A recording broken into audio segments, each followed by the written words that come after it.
You know that feeling. You walk into a meeting room or a seminar hall. Your mind goes blank.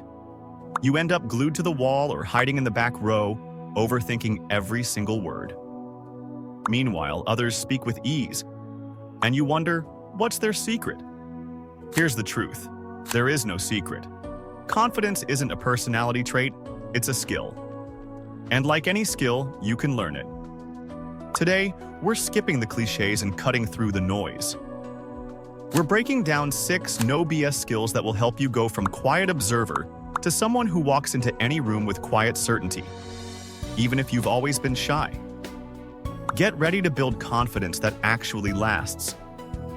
Most people think confidence means being loud, social, or extroverted.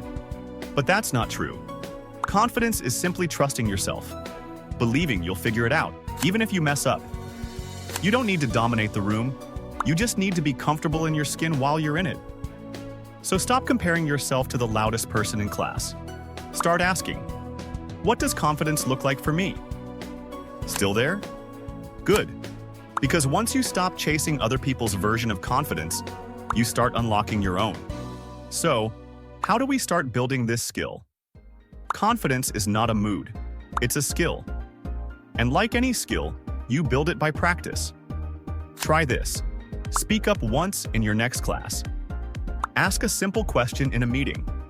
Say, "Hey," to someone you don't usually talk to. That's it. Don't aim for dramatic transformations. Aim for small wins that tell your brain, "See?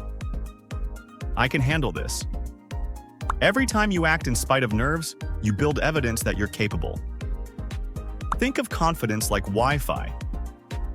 It gets stronger the closer you get to connection. Every action, every conversation, every risk boosts your signal. You don't have to wait for your brain to feel confident to act. In fact, it works backward. You can actually force your confidence using your body as a cheat code. Think about how you usually sit in a lecture hall or walk onto campus. Are your shoulders hunched? Are you constantly checking your phone? That posture is a silent signal to your brain. Danger! Hide! We're nervous. The simple fix is to take up space. Before you go into a meeting or stand up in class, consciously roll your shoulders back and plant your feet firmly on the ground. When you're walking, look forward instead of down. It sounds simple, but when your body acts strong, your brain releases fewer stress hormones. You physically tell your mind, "We're safe here. We've got this." Try it now. Shoulders back, deep breath, and hold your head high. That tiny physical shift is all it takes to switch your mental state from nervous to in control. That's confidence beginning. Now, you have your body on your side. But what happens when the real enemy shows up? The enemy isn't the person you're talking to, it's the voice in your head. The biggest enemy of confidence isn't other people. It's your own inner critic. That voice that whispers, "Don't say that, you'll sound dumb." Or, "They're judging you right now." Here's the truth. They're not. Everyone's too busy thinking about themselves. Next time that critic shows up, talk back. Say, "Thanks for your opinion, but I'm doing this anyway." Confidence grows every time you act despite that voice. Once you've mastered the art of talking back to your critic, and if you truly want lasting confidence, you have to practice courage in small doses. Confidence doesn't grow when everything feels comfortable.